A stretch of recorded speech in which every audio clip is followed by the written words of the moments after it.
In this part of the conversation, Dr. Lori is buttering me up.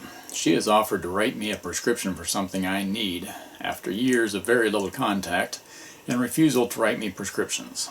We are planning a family dinner with Dad, which actually happened. I told Lori that Dad would be happy to see her and Mom after all these years, and that I see Dad a fair amount. Dad was so excited at the lunch, I saw a little skip in his step that I hadn't seen for a long time, and he was bubbling over with happiness. Little did I know that the family was planning to kill Dad, steal 3/4 of his estate from me, and steal his wealthy brother Larry's estate from me. And that's what happened. Yeah, you can just send it to me. That's fine. Just mail it to you. Yeah, will you see Mom anytime soon, or? I mean, actually, we can wait until our meeting next week if you're going to come to that. Okay, yeah. That'd be just fine. You want to Okay. fill it out and put it in your purse. You don't have to worry about it. Yeah, okay. I can ask you at the meeting. That'd be great. Okay. Thank you. So do we have a date picked out for that yet? No, we'll probably be able. I think you wanted to do Friday. Yeah, that either Friday or Saturday is fine for me. Oh, okay. Maybe Roger wanted to do Friday. I guess it was Raj. Okay. So yeah, his. I haven't Go ahead. looked at my emails from this morning yet, but Yeah. it would work if we can get Dad to agree to meet us somewhere. You think he will? Oh, probably. Yeah. I'm sure he'd like to see you and Mom. Probably Raj. I see him a fair amount, but. Little did Dad or I know what was coming up.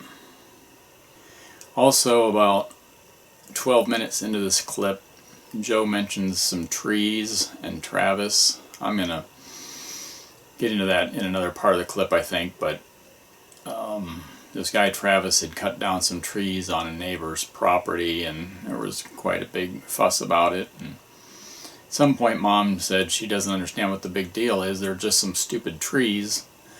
And then we went to meet with these people, and we had a long discussion hashing out details and how we were going to handle it and everything else. And everything was settled. It was completely settled.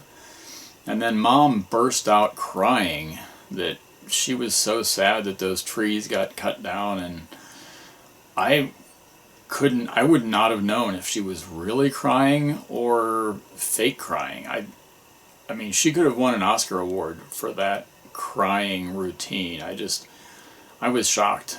After that, I'm like, have I ever actually seen Mom cry? Like, when Dad did that to her, when she kicked him out, like she did a crying, screaming routine like that. And I'm like, wow, that was probably all fake.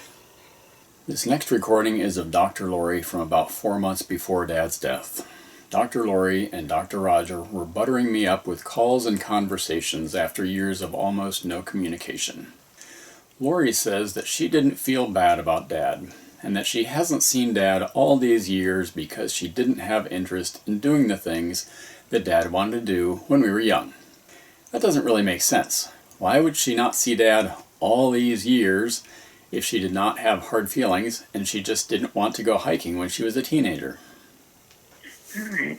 Well, I'm definitely willing to help. I mean, Mom made a comment about something about how he's never been there for us, but I don't really feel that way. I mean, I kind of started, like, when I became a teenager, I kind of lost interest in doing the stuff that he was doing with us, like, you know, going hiking and shooting and those kind of things. So I think it was more my decision to stop doing stuff with him. Mm-hmm.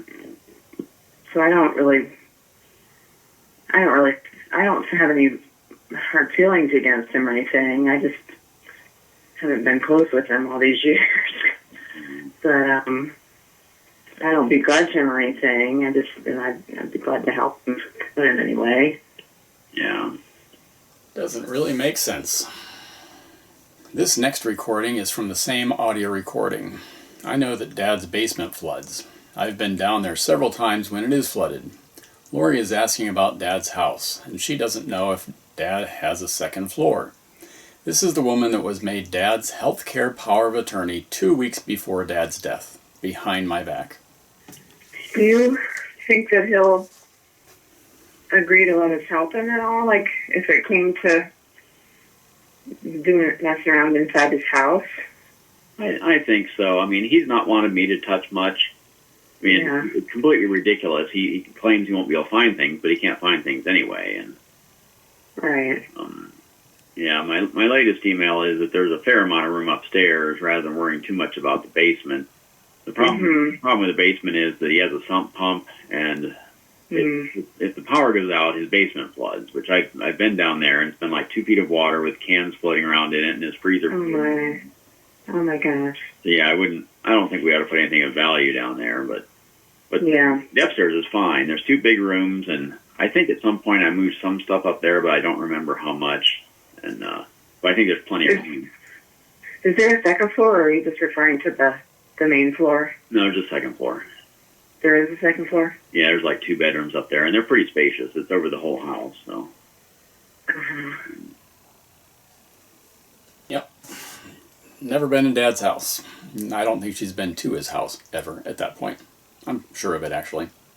At this point, I need to expose Mom's extreme, covert, malignant, narcissistic behavior.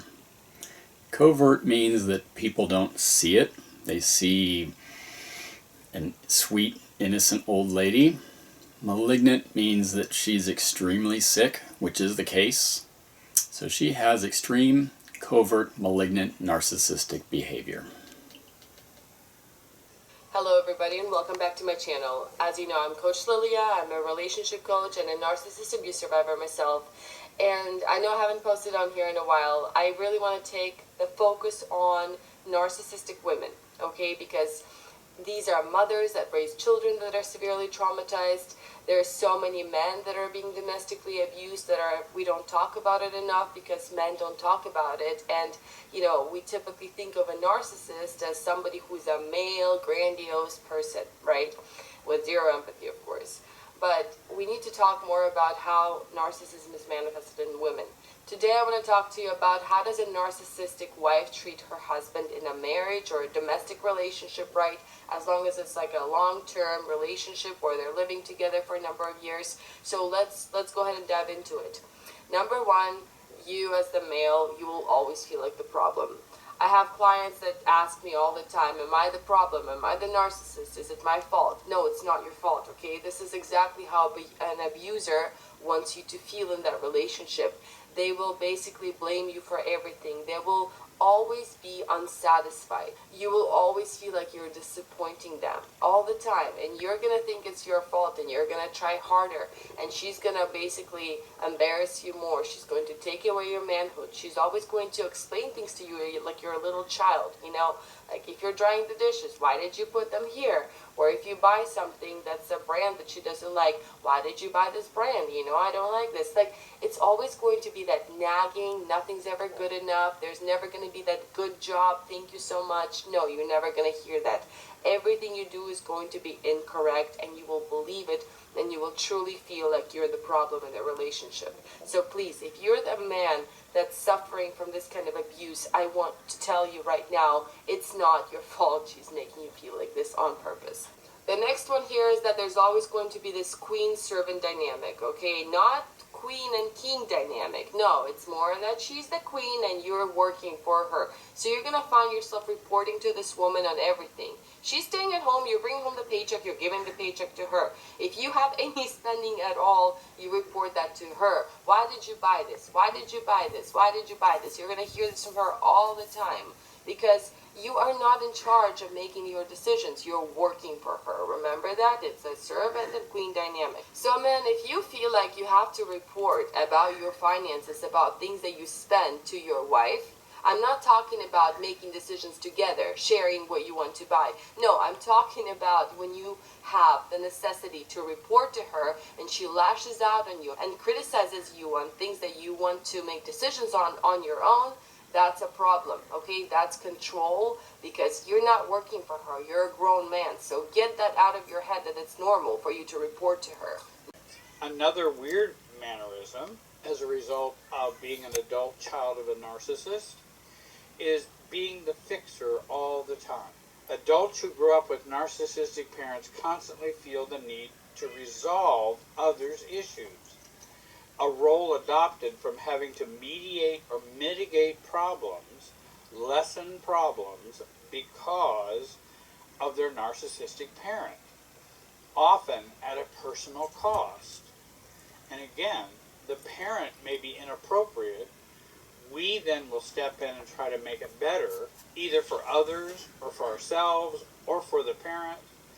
And then we're always being the fixer, the therapist, the one who understands, the one who mediates. And we must do that so that we will be accepted and also deal with our own shame and guilt over having a narcissistic parent.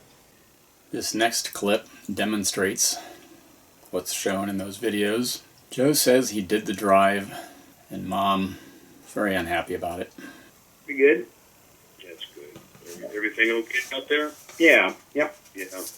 Yeah. We're going to have to get together and see what the how deep we have to go and sit down and get some plans going.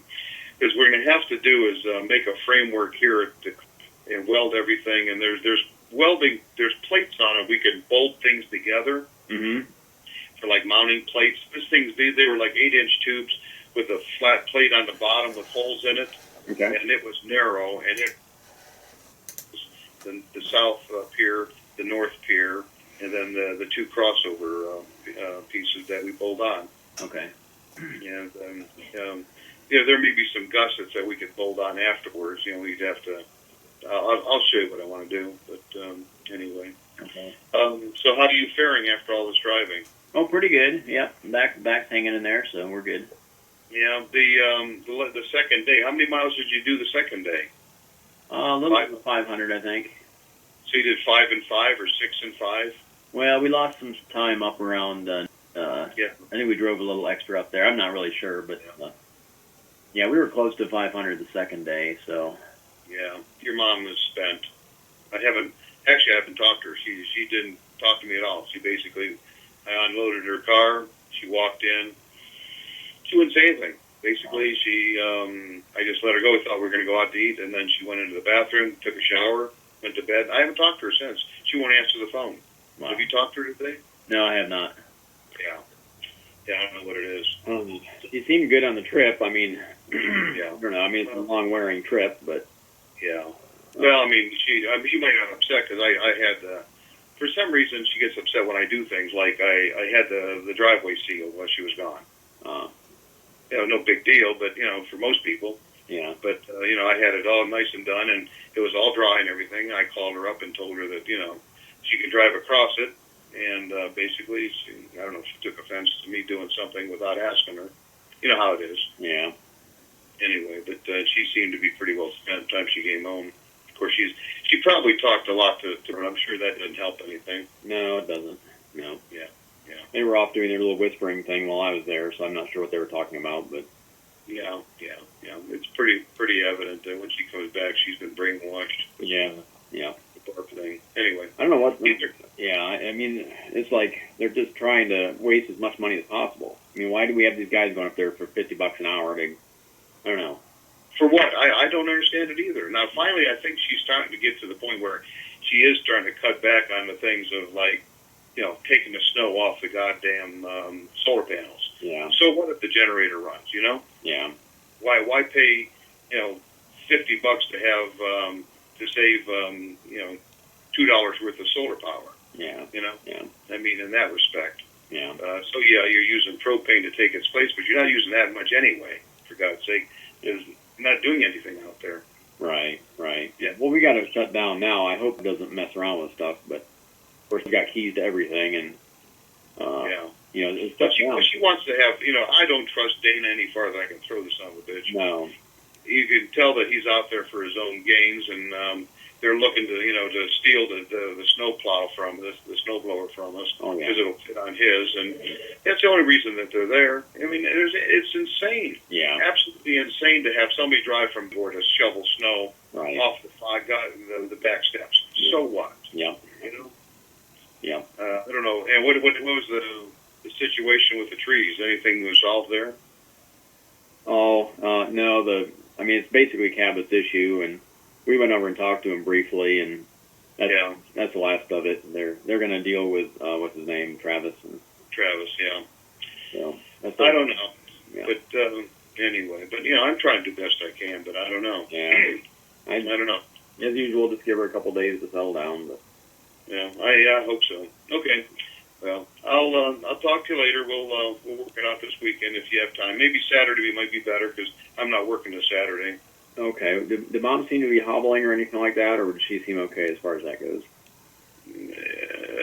No, not hobbling. Well, why did she fall? No, it's just such a long drive. I mean, of course, she won't tell me anything, you know, if she's sore or whatever. And Well, yeah, when she's probably pretty stiff. Although, you know, she went to bed as soon as she got home. She took a shower, and I was waiting for her at 7:30 or so. And I looked over there, and evidently, when she closed the door, she went into the bedroom, and she went into the other bedroom and went to sleep. She went to bed. The door was closed. This morning, the door was closed. She didn't get up this morning, and I left. And you know, I called her twice here, and she didn't answer the phone twice. Once at 10, and once here about 10 minutes ago. But so I may just drive home and see what she's doing. But I don't know. I don't look forward to ruffling her feathers any. But I haven't done anything for God's sake. yeah, I think if you drive home, it's gonna be worse. Just let her cool down today, and Yeah. Well, we'll see. Okay. I'm sure she's exhausted. I mean, it was a long trip, and I slept for 8 hours last night. Not all straight, but I got 8 hours of sleep, which is not much sleep. So Yeah, well, you probably pushed your envelope pretty far. yeah, Yeah, I was seeing, boy, that it's really surprising now that you look at that ditch and it was full of water. It's like, oh my God. yeah. Yeah, I mean, I wonder if he can. Right now it's not. There's some in there, but if he could push the dirt up, both directions to keep the water from flowing back into the hole, he probably could keep it pretty dry. Down in the hole where we're assembling stuff. no, I wouldn't have him do anything until we're ready to go in there. Right. No, when we're there, I'm just saying when he digs the hole, if we're there, he could block the water from coming into the hole by piling it in the creek and then backfilling once it's assembled. But Yeah, that depends. Yeah, you want to. We're going to have to pick a time that we can do it because even if the grass was just moist and I was trying to go up that hill with that weight on there, we had to actually transfer some of the wheels, just to get them some mobility. But your agent there, hang on, wanted at least 25 foot away from the creek. Okay. So that should make them happy and keep them off your back. all right.